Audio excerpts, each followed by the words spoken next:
जब भी हम किसी एग्जाम की तैयारी करते हैं तो एक बहुत इंपॉर्टेंट मोटिवेटिंग फैक्टर होता है कि उस एग्जाम को क्लियर करने के बाद हमारी सैलरी क्या होगी, हमें कौन कौन से पर्क्स एंड अलाउंसेस मिलेंगे। तो दोस्तों, अगर आप लोग assistant provident fund commissioner exam की तैयारी कर रहे हो तो ये वीडियो आपके लिए है, क्योंकि इस वीडियो में मैं आपको बताऊंगा कि सिलेक्ट होने के बाद आपको सैलरी कितनी मिलेगी, आपका एनुअल सीटीसी क्या होगा और आपको कौन कौन से पर्क्स एंड अलाउंसेस मिलेंगे। तो इस वीडियो को एंड तक आप लोगों ने पक्का देखना है। और दोस्तों, वीडियो में आगे बढ़ने से पहले let me take you to a very special thing. हमने आप लोगों के लॉन्च कर रखे comprehensive guide book for UPSC EPFO examination. आप लोगों के जितने भी डाउट हैं regarding strategy, regarding sources, regarding book list, micro topics कौन से प्रिपेयर करने हैं, मस्ट डू थिंग्स क्या है, मस्ट डोंट थिंग्स क्या है, मिथ्स कौन कौन से हैं, वो सारे डाउट्स आपके रिजॉल्व होने वाले हैं सिंगल गाइड बुक से। और दोस्तों, ये गाइड बुक हमने बहुत ही मेहनत करके बनाई है। जिन चीजों को जानने के लिए आप इंटरनेट पे धक्के खाते हैं वो सारी चीजें आपको इस सिंगल गाइड बुक में मिलने वाली हैं। तो ये गाइड बुक आप लोगों के टेबल पर पक्का होनी चाहिए। दोस्तों, ये गाइड बुक आप लोगों के लिए टोटली फ्री है। आपको सिर्फ एक काम करना है कि डिस्क्रिप्शन बॉक्स में जाना है और पे जो लिंक दिया गया है उससे आपको इसको डाउनलोड करना है, ठीक है। और अपनी प्रिपरेशन का इसको हिस्सा बना लो दोस्तों, क्योंकि ये जो एपीएफसी की एग्जामिनेशन है, this is a golden opportunity, life time में एक बार आती है और आपको इसको बिल्कुल भी मिस नहीं करना चाहिए। तो आगे बढ़ते हैं वीडियो में और अब बात करते हैं कि एक ईपीएफओ ऑफिसर की सैलरी क्या होती है।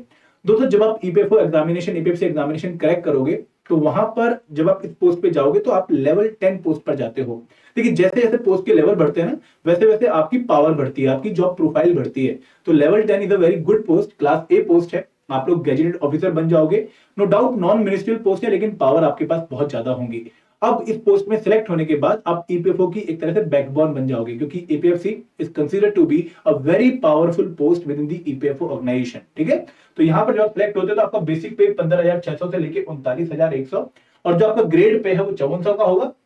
और ओवरऑल जो आपका सैलरी स्ट्रक्चर होगा वो 56,100 से लेके 1,77,000 के बैंड में जो है वो आएगा। अब दोस्तों, यहाँ पे हमने बात कर ली जो कमीशन की जो नोटिफिकेशन होती है वहां पर जो सैलरी स्ट्रक्चर दिया होता है। अब आप लोग जानना चाहेंगे कि भाई सैलरी स्लिप कैसे मिलने वाली है और कितना अमाउंट हमारी सैलरी स्लिप में होने वाला है।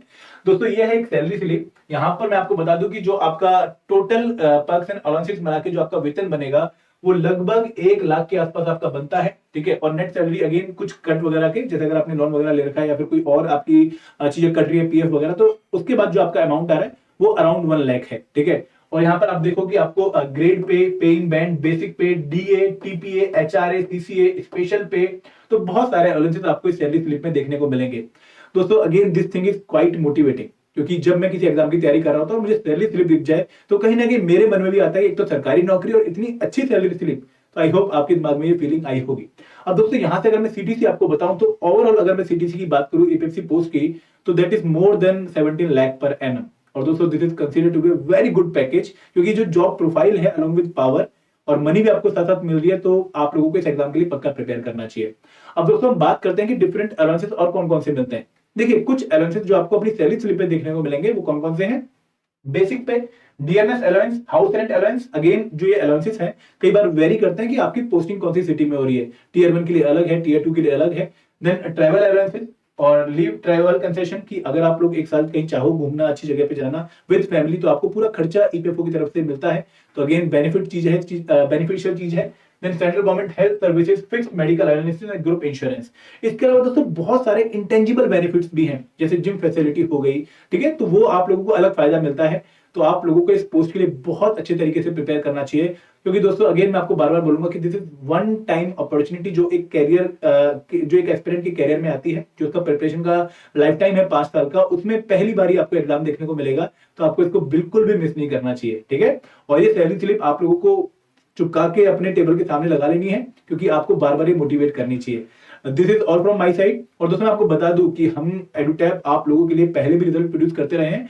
2021 में जब ईओ एग्जामिनेशन हुआ था, मोर देन 116 प्लस सिलेक्शन हमारी थी आउट ऑफ 421। और ये फेक नंबर नहीं है, आप लोग हमारे यूट्यूब चैनल पे जाइए, इन बच्चों की सक्सेस स्टोरी देखिए। मैं ये भी क्लेम नहीं करता कि इनमें हमारा बहुत ज्यादा कंट्रीब्यूशन है। एक मेंटर का, एक गाइड का, एक टीचर का सिर्फ 10% कंट्रीब्यूशन होता है, लेकिन बाकी मेहनत बच्चे की होती है। और दोस्तों, काफी प्राउड फील होता है जब आपके इतने सारे एस्पिरेंट्स इस एग्जाम को क्रैक करें। और मैं चाहता हूं कि आप भी इस श्रेणी में पक्का आए, ठीक है।